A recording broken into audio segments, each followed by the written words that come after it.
This is the DLR Cast, the essential podcast for fans of Diamond David Lee Roth. All right, welcome to the DLR Cast. We are psyched you're here. I'm joined with my good friend Darren Paltrowitz. Hello, Darren. Hey now, I can still do that, right? Absolutely. Okay. We've yet to get a cease and desist from that. So, I don't know if Howard Stern's paying royalties on that, but to the Gary Gary Shandling show or Larry Sanders show, whatever. But it's always good. Good. Well, great to connect as always, Steve. Yeah. So we've got a really cool guest, and this was a hell of a lot of fun. This conversation. We've got Nick Newman from the Rock and Wrestling Podcast, and Darren, you were my introduction to this guy. So let's kick it off. Tell me about him. Nick is one of the people that I met last year when I was promoting my book, Good Advice from Professional Wrestling. Cheap plug, no pressure right there. You also had me on your podcast, and that's kind of how we connected besides writing some stuff about your day gig. But Nick is a great guy. He's had me on his podcast since then. He really bridges that gap between rock and wrestling, which is very, very much there, but most people don't realize is there. And kind of like what you talk about in the middle of the interview, a lot of the biggest rock stars of all time, when you watch them, you kind of have to go, wait a second, I think there's some wrestling influence there. And that came up in our chat. Yeah, and when I think of that a little bit more, I mean, certainly a lot of those, there's a lot of wrestlers that were influenced by rock and rollers too, depending on, when they wrestled. So it's always, to me, it's been like this very symbiotic sort of evolutionary relationship. And it was a hell of a lot of fun talking to Nick about it. He is a nice guy. He knows his stuff.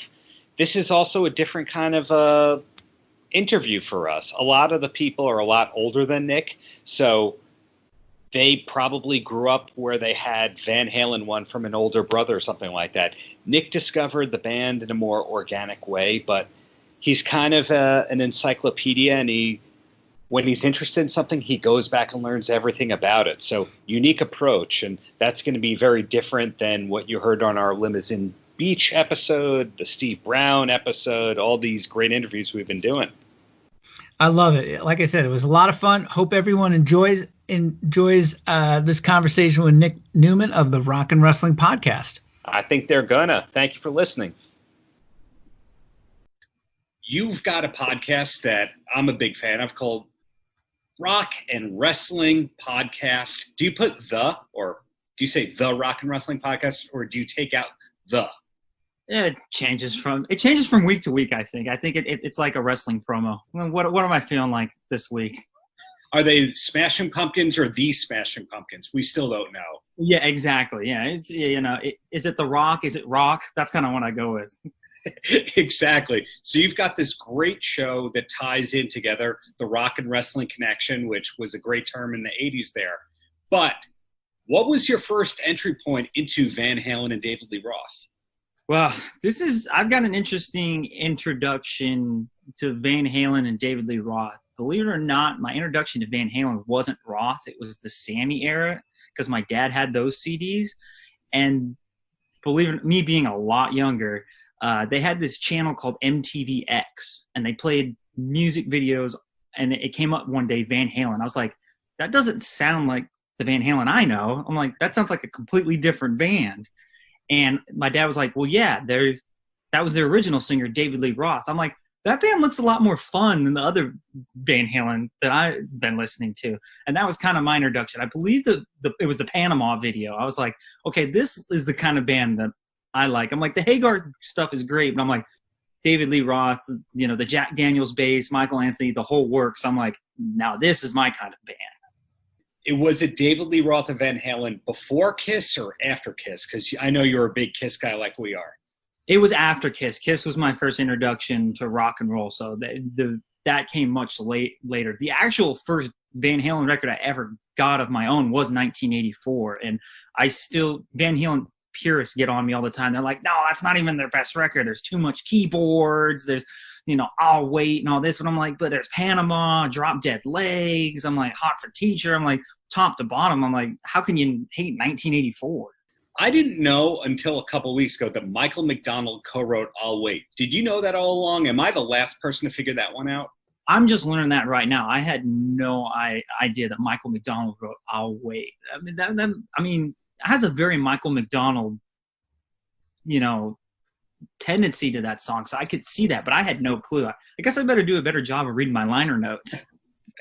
He did indeed have the co-write on that. I forgot about that. I know there's some interesting backstory behind that, but let's face it, unless you hear Michael McDonald's voice on it, how would you know, right? I mean, because he was virtually in, I don't know, every single pop song from doing backup vocals from the late 70s into the early 80s. So, Yeah, I wouldn't have had a clue, like you said, unless you actually heard his voice. I would have never guessed I'll Wait. But, I mean, that makes sense. Out of one song out of 1984 that he would co-write on, he would write it, would be that one. And can you hear in your head the Michael McDonald impression of the chorus? Can you hear that? Oh, wait. I mean, I've never really good impression of that. But glad you tried that before I did, Darren. Oh, wait. Sorry. I couldn't resist it. Yeah. Well, this is not the Michael McDonald cast, though. It is the DLR cast. Yeah. That's, yeah. I think we're getting a little off track there if we go down that road. And then with David Lee Roth's solo career, did you get into it first with Just a Gigolo? No, I believe it or not, me being younger, I get introduced to these things via different mediums all the time. I got introduced to David Lee Roth solo through the Grand Theft Auto video game series. The Vice City series had Yankee Rose on it. And I was like, okay, I know that's David Lee Roth, but I'm like, that doesn't sound like Van Halen. So I look up, like, I think in the game notes, it had the soundtrack listing and it said David Lee Roth, Yankee Rose. And I'm like, when did he go solo? I'm like, this sucks being so young. I'm like, I missed all this stuff. I didn't even know he went solo. So then you go and you go, oh my God, Eat 'em, Smile 'em. To me, I'll put the argument is almost better than the Van Halen 5150. They're both great records, but I mean, Eat 'em and Smile 'em is almost a classic Van Halen record. You could almost see it fit in. That would have been what came after 1984. Certainly sound-wise and energy-wise, it's and not just Dave's voice, but it was so much more organic and just harder and heavier than 5150. To me, it always sounded like kind of a natural evolution. Ted Templeman, of course, produced it, but you bring up a real interesting point in that for so many people, gaming introduced classic rock and hard rock music to so many people otherwise may not have found out about it, because it was really before kind of Spotify and other things took off. YouTube was around stuff, but there was no radio. I mean, for the most part, people playing games were not into, I shouldn't say there was no radio, but people playing games were not into radio. And MTV, was more, for I think a lot of folks, was kind of the answer to a trivia question. There was once a cable channel that played music all the time. And you're definitely, I mean, I think obviously you fit in that realm. I mean, I know a lot of people who heard, people say 30 and younger who learned about Rush or Van Halen or Cheap Trick or so many things that we heard on classic rock radio for so long. And you just wonder if it wasn't for video games for a period of years, if they would have found out about this stuff at all. Yeah, I'm being 31. I'm right in that niche where I kind of remember the old music video, music television, but discovered bands like you mentioned through gaming or other avenues. Because like I mentioned, how I discovered David Lee Roth, Van Halen, was a TV channel called MTVx, and it was because regular MTV didn't play music videos, but we had the Extreme cable package. So it was one of the channels where I just sat there all day and watched it in rotation. And my friends would be like, why are you just watching music videos? I'm like, because I might discover a new band. I mean, going down the wormhole, I mean, I discovered like Helix and Britney Fox and all kinds of stuff through that. So yeah, I'm right in that wheelhouse where I'm like, I still love the classic music videos, but I had to grow with the times and learn to find music other routes too, because the traditional way had gone away by the time I hit my teenage years. The traditional way model was gone. Yeah. Sad but true on that end. So you mentioned Eat 'em and Smile before. Is that your favorite album in the Roth discography? If we're counting solo, I would say if we're including his Van Halen years, man, that's a tough pick, man. I should have really, because I love him. The one thing that I always compare Van Halen to is I'm like, Van Halen, David Lee Roth had great songs, and I always felt that there were maybe one or two songs that were kind of, to me, were kind of blah. And the Hagar records were always top to bottom really good. Like the deep cuts on the Hagar ones were like, oh, why wasn't this the single? This is so good. Versus the Roth records where you're like, man, this song kills, but there's a couple of deep tracks. So you're like, maybe they should have cut that and left that on the studio recording floor. I always felt that way. But if I'm going all Van Halen or solo, I would say probably my favorite it's still the first one because it's the one top to bottom. Van Halen 1. I can listen to that top to bottom just because every song is so good on that record. I remember a weird factoid that when the Offspring was doing a tour 10 or 12 years ago, they, for some reason, had just discovered Van Halen, and they were talking about how they were going to cover Atomic Punk on their next tour because they thought it was the worst song they'd ever heard. I have no idea how that came about, but I think it's a nonstop top to bottom classic still that doesn't sound like 1978. It could have been recorded last week if you think about it. Yeah, my infatuation, especially with the early Van Halen and David Lee Roth stuff, was like Motley Crue is another one of my favorite bands, and Vince Neil, especially today, is not the world's greatest singer. David Lee Roth is not the world's greatest singer, but the showmanship that you see, especially, I love the 1983 US Festival. And people are like, that's the worst performance. I'm like, no, but that is classic David Lee Roth, missing half the words, but he's jumping around and entertaining. And you can see people for miles and miles and miles don't care that he's missing the words. They're like, this is awesome. I'm seeing Van Halen. He's probably as drunk as the rest of us. That's what makes it even better. And on the end of your podcast, Kiss usually comes up a lot. I know that you've interviewed a lot of people that I have, like Steve Brown from Trickster, who will be appearing on a future episode or maybe a past episode by the time that comes out. Steve, you'll help figure out the time travel on that one. Has David Lee Roth come up in any of your recent interviews with guests on the Rock and Wrestling podcast? I'm trying to, he's come up a couple of times. Me and Steve Brown talked about it a little bit because we talked a lot about that. I guess, what was it? Maybe 2 or 3 years ago, the Eat 'em and Smile 'em band almost did the little reunion show. They had the jam night at the bowling alley, and then the fire marshal showed up and said, there's too many people in here. So we talked about that because I think Steve said he was, knows Billy and knows Steve pretty well. And that had come up, but it comes up.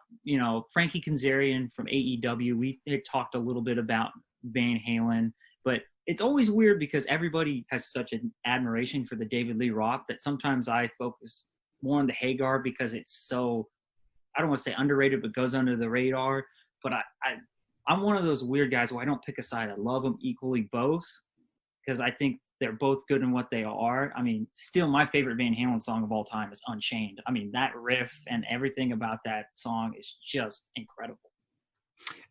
You bring up an interesting point in that I think the Hagar stuff, which I do like, there's a lot of it I really like, has kind of faded a bit, mainly I think because those albums just don't have, pardon the pun, the legs, the drop dead legs, terrible pun, but or it just really hasn't had the staying power. I mean, I guarantee you, if you look up radio playlists and any statistics on airplay, that in the last 10 years, let's say, Why Can't This Be Love has got nowhere near the amount of plays as Jamie's Crying got, or certainly Jump, or Unchained, like you mentioned.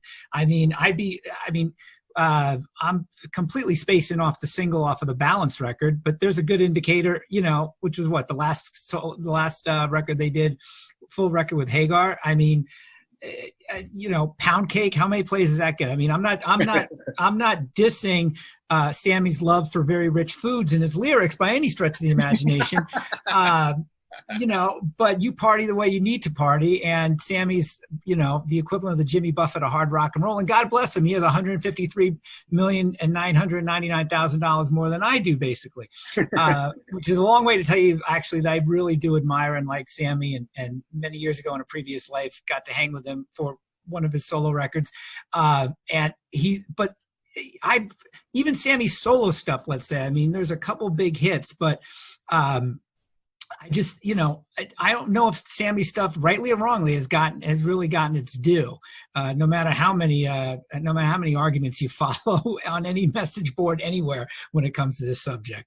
Yeah, it's interesting that is true, because you could turn on classic rock radio and there's maybe one or two Hagar songs that get regular rotation versus the DR, David Lee Roth stuff gets, there's at least one song from every record that's played in classic rock radio. The interesting thing, though, about it is they never had a number one record with David Lee Roth. Right. They had a couple, or at least one I know, with Hagar, which is so interesting that material doesn't get the love on classic rock radio, but on the other side, they never had that number one record. So it's interesting, the dynamic with the two singers. They came close with Roth. If I remember my statistics correctly, I think 1984 was blocked from the top album spot by Michael Jackson's Thriller. So, tough one yeah. I mean, how many weeks in a row is that number one, right? Yeah, it also kept out Pyromania out of the number one spot. The other thing, too, is, I mean, let's face it, that first Van Halen record, there was nothing to this day ever like it. I mean, that was as groundbreaking as any hard rock album as you can get. I mean, that just spawned it was let's just leave it right there. It was as groundbreaking of a debut as any hard rock album ever. I mean, there's a few others you could name in that little basket, but yeah. I mean, and that still blows people's minds. It's still like nothing anyone's ever heard. And not just Eddie's guitar, but just that whole attack coming at you. I mean, all those albums with Dave had such a soul to them, you know what I mean? And you could dance to a lot of them, which was kind of Dave's MO too. In addition to Eddie's, insane guitar, which nobody had ever heard before, and Michael's backup vocals. I mean, It really was just kind of the perfect package.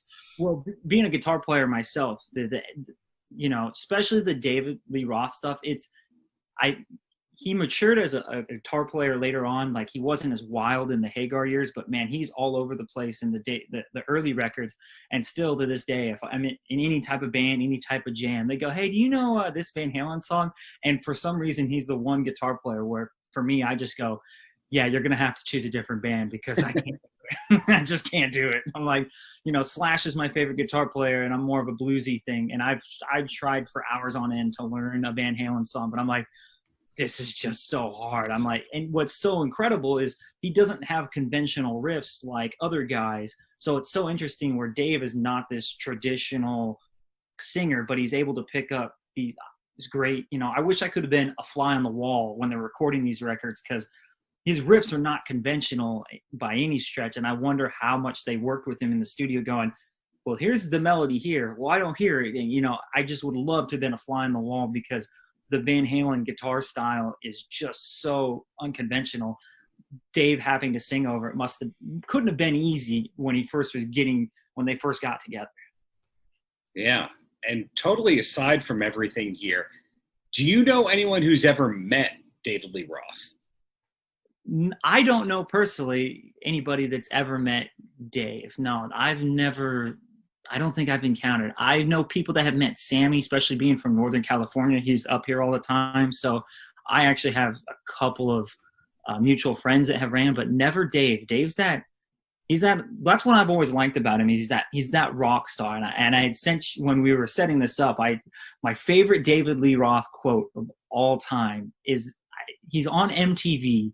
You can tell he's probably had some fun before he got into the interview, because they ask him what his musical influences are.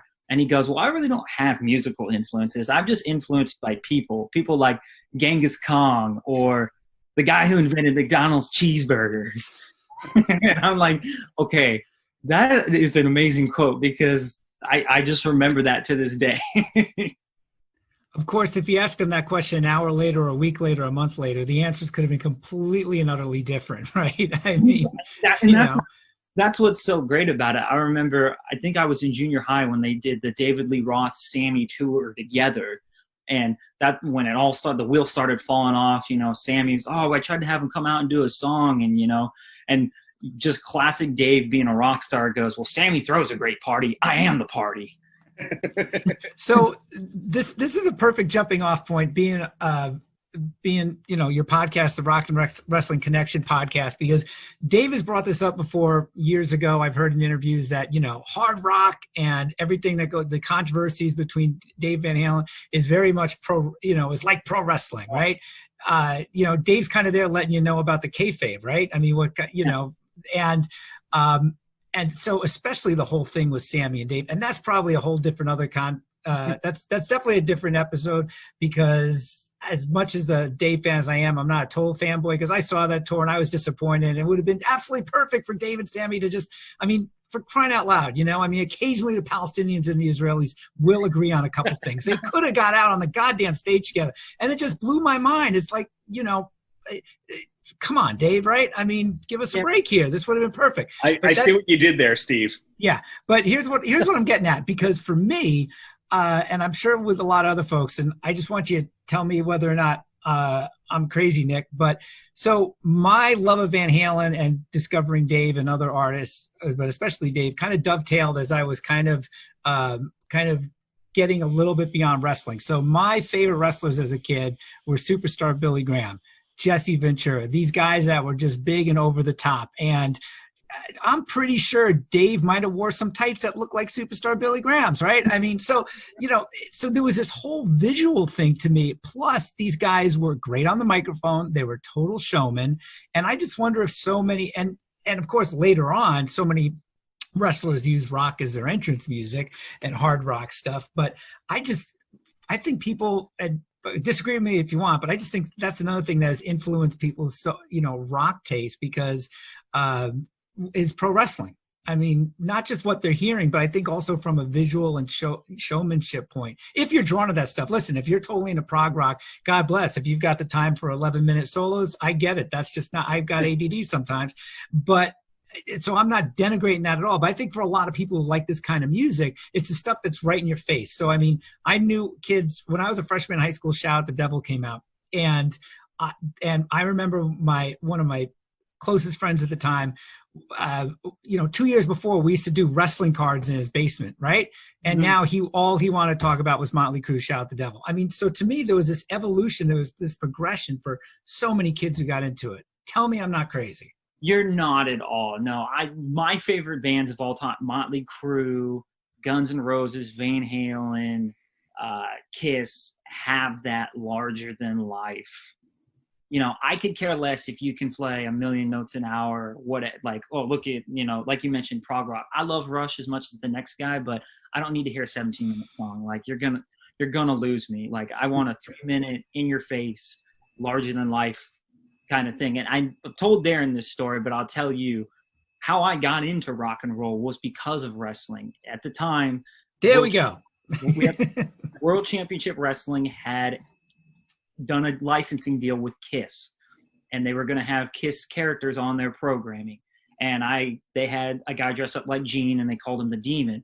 Well, it's touted now as one of the worst wrestling angles. It was god awful. It was god awful. Yes. Yeah, it was god awful. But me being in, 6th grade, I thought it was like the coolest thing ever. I was like, dude, this guy's got paint on. He's coming out. And at the time, I wasn't into any particular music. I just enjoyed collecting the wrestling entrance themes on CD. And my dad happened to notice. I go, what song is that? And he goes, well, that's God of Thunder by Kiss.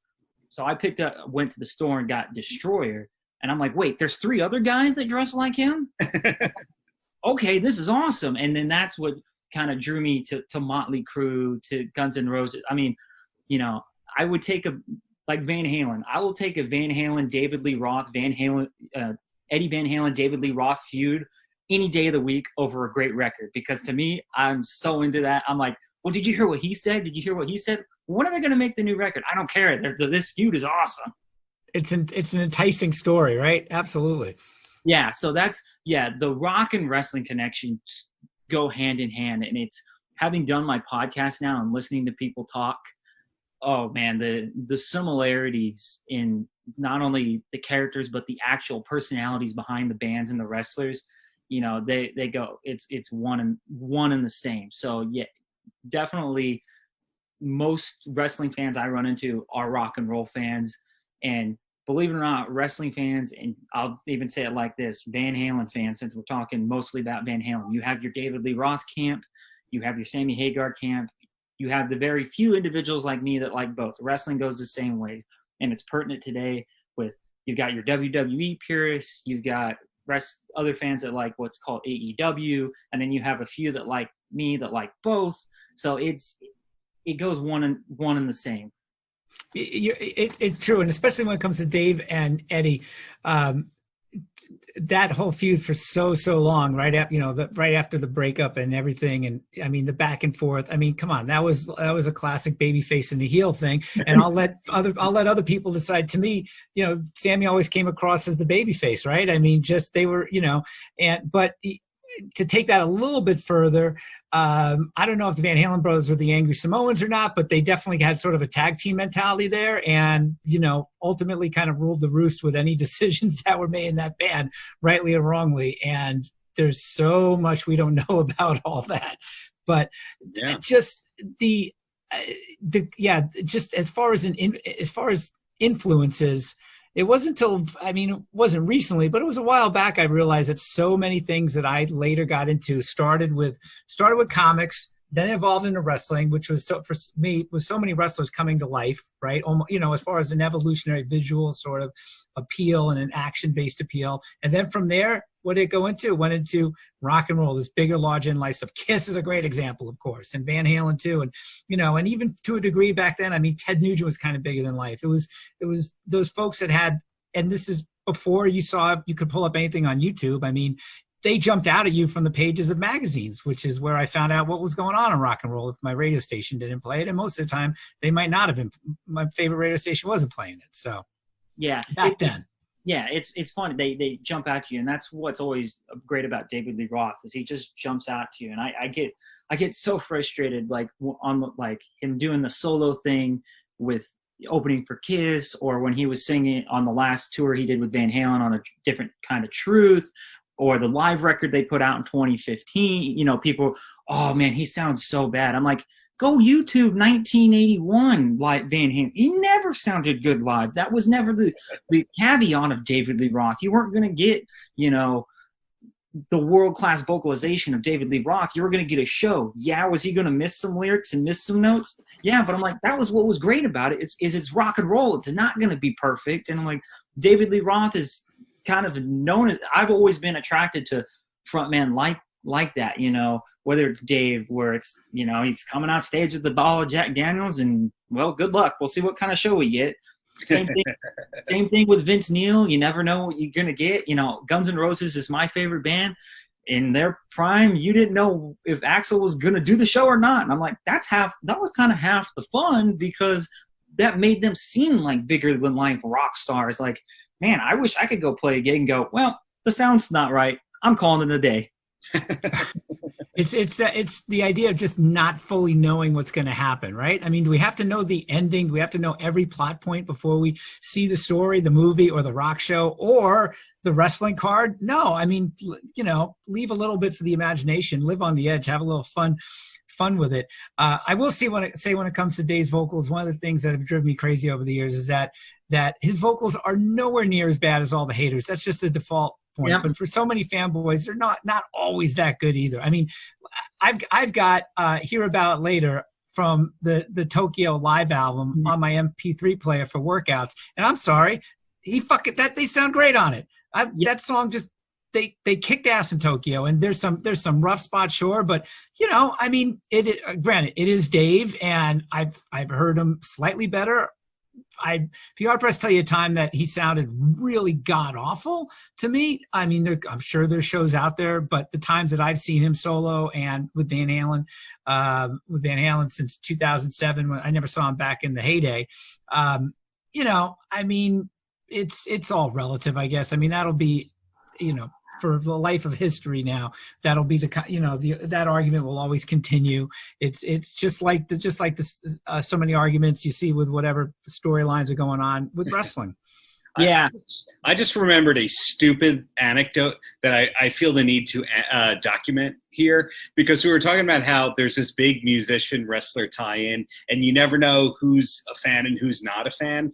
And the Eagles have kind of always been the exception to every rule. And I mean that in every way possible in terms of decency and humanity. And there's this Eagles song called Those Shoes. Do you know that one, Steve? I do not. It's kind of a deep cut, but it is exactly the same as this WWF theme song for Razor Ramon from the early 90s. If you were to hear Those Shoes, you'd go, oh, the Razor Ramon theme. Like, no, that's an Eagles song. It is verbatim the same exact song. So I once, about a year and a half ago, I interviewed Don Felder from the Eagles, who famously co-wrote Hotel California, and will be telling you that every day of his life until he passes, because the Eagles are such nice people. I say, by the way, Don, one more question. What did you think of the Razor Ramon theme song from the WWF that's kind of a rewrite of Those Shoes? And he's like, huh? I don't understand. Well, there was this wrestling entrance theme song. Because I was always too busy to watch that stuff. I just felt the need to document that before I ever forget that not every classic rock icon, especially in the Eagles, is a wrestling fan. You're a brave man to ask that question, because if I had to bet that he wouldn't know that he would look at you similarly to a dog that's just been shown a card trick. I mean, you're pretty brave to ask that question of him. Bravo. Thank you. Now back to you here. You were talking about essentially how you can like both Sammy and Dave, and it's both an interesting. Both of them had interesting trajectories. And before, you're talking about how the Hagar catalog maybe doesn't get as much love on the radio. But were you, as a result of being a big Van Halen fan, Nick, also a Gary Cherone fan? That's one. I couldn't get it. Being a big Van Halen fan, I just couldn't do it. Like, I've listened to Van Halen 3 maybe once or twice, and I go, it's a nice record, but it's kind of like, it's nice. They tried, but the record that I think gets crapped on a lot is A Different Kind of Truth. Although they recycled old riffs from the 70s, I'm like, well, that's when they were successful. Why is that a big deal that they recycled old stuff and made it? I mean, there's some gems on there that I think there's some great songs on there. I was just listening to it again over the weekend, and not everything was recycled. A lot of that stuff was, or kind of repurposed, if you will. But some of that stuff, I mean, Stay Frosty, from lyrics to, and that's actually Dave playing acoustic guitar on the front of that, where I've read a Guitar World or a Guitar Player interview around that time where Eddie said, that's Dave. He's a really good guitar player. I mean, coming from Eddie, that says a lot. I mean, that's a damn good album. And that, again, I think it's kind of the curse of so many veteran acts. The first thing you think of is that, it's not as good as name your favorite album from when you were in high school or college here, sort of thing. But Different Kind of Truth kills. I mean, Dave sounds great. I mean, it does, just the production on it, the performances. I mean, you never heard Michael and Eddie do any sort of interplay like Wolf and Eddie do on Chinatown. I mean, Chinatown is probably the top.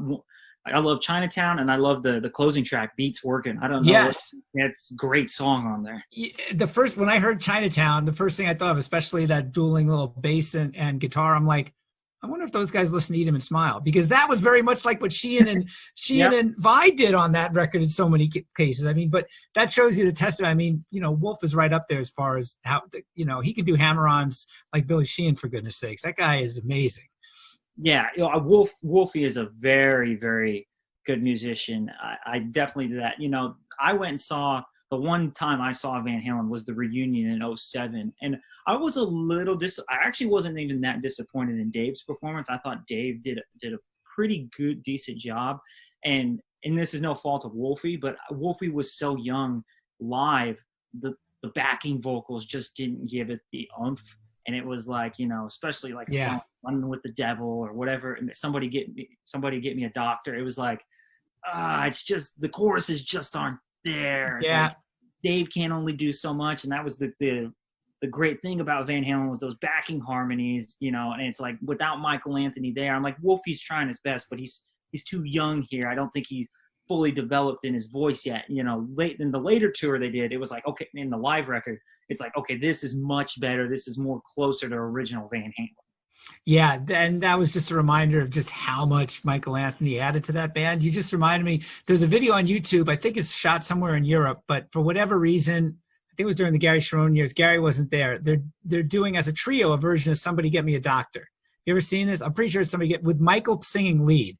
And I've seen on the Hagar reunion tour, I've seen YouTube videos where Michael has sung it. I don't know, and Sammy's kind of on stage, but I have seen where Michael sings Somebody Get Me a Doctor. It's amazing. I mean, it just kills. I mean, you'd be hard pressed to fill those shoes as far as backing vocals. I mean, the guy's got just such a voice. And that's another thing, you know, I think sometimes people forget that they've been overshadowed by Dave as well as Eddie's guitar. It's just how much Michael Anthony added to that band.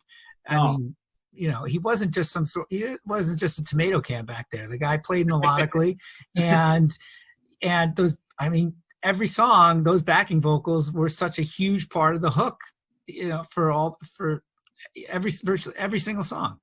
Yeah, that is so true. I mean, one of the things being a musician guitar player, you had to sing a little bit. So anytime I tried to, you know, there have been a few times in the studio where producers go, okay, you're not Michael Anthony. You can't do that. So maybe try singing a little bit lower because you're not Michael Anthony. Right. So with apologies if you've already addressed this on an episode of your podcast, I got to ask, if you were to have entrance music, what would your entrance music be? And it's okay if it's not a Van Halen or David Lee Roth song. That's actually a really good question because I've never actually addressed that. And it's a great one. Guns N' Roses being my favorite band, and probably my favorite song from is "You Could Be Mine." I would probably come out to "You Could Be Mine." There's just something about that riff when it kicks in, and it's in my favorite movie of all time, Terminator 2. So I probably would come out to that because, man, to me that's one of those songs that just hits you. And I always tell people that are getting into rock and roll, I'm like, go listen to "You Could Be Mine." I know it's on Use Your Illusion 2. You're probably not gonna like everything else on that record, but you're gonna love that song. Absolutely. So being respectful of your time here, Nick, thank you so much for being on us. Being on us? What am I saying? Being on our show, being with us, opening up about this and that and everything else. So what's the best way or ways that people can find you? You can find me on all the social media, Twitter at Nick's R&W Podcast, Instagram Rock and Wrestling Podcast, Facebook Nick's Rock and Wrestling Podcast. I'm on all the major podcast platforms, Apple, Google Play, Spotify. You just type in Rock and Wrestling Podcast. Generally, I'm the first one that comes up, but if you have to, slide my name in the front of it and it should pop right up. So, I mean, I've talked to everybody from Tony Schiavone to Eric Bischoff. I've had Rudy Sarzo on, as we mentioned, Steve Brown. So I've had a who's who from wrestling world, rock and roll world, and everybody in between. It keeps getting better. The guests keep getting better. So keep it up. I appreciate that. That means a lot coming from you. You flatter. Steve, anything we missed? I just love talking to you, man. I'd love to have you back on again. I'm going to tune into your podcast, and this is a lot of fun. Thanks for being here. Yeah, I have to come back on. We'll have to break down one of the Van Halen early records, song by song. Love it. Exactly. Best wishes, and we'll speak to you soon, Nick. Thank you.